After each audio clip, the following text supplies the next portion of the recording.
चलिए शुरू करते हैं और बात करते हैं।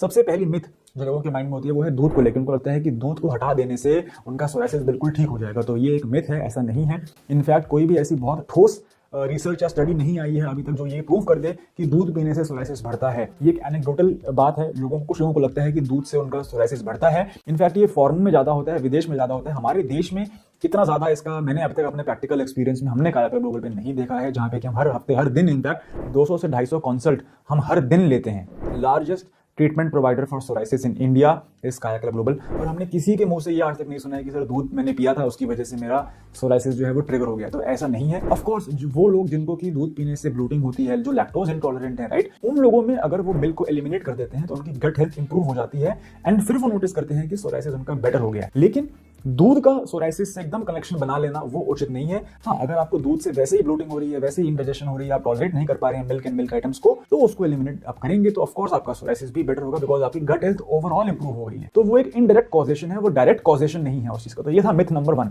मिथ नंबर 2 जो है वो है ग्लूटेन। आजकल ग्लूटेन के बारे में बहुत ज्यादा इंफॉर्मेशन नेट पे आ चुकी है। ग्लूटेन फ्री डाइट, ग्लूटेन वाले फूड, ग्लूटेन फ्री आटा, ये सब मुझे लगता है मेरे पर्सनल ओपिनियन में एक ट्रेंड है।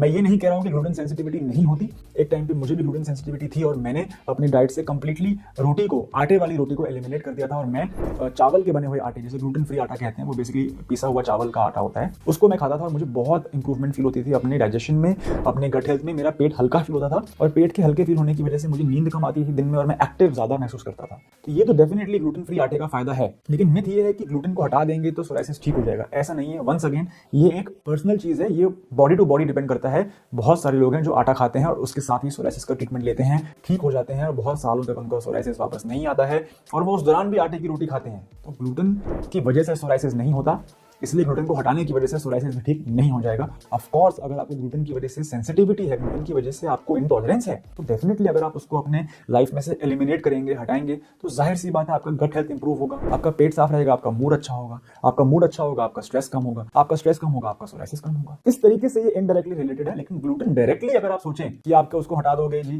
तो मेरा सोराइसिस कम क्यों नहीं हो रहा, ये एक गलतफहमी है, ये एक मिथ है।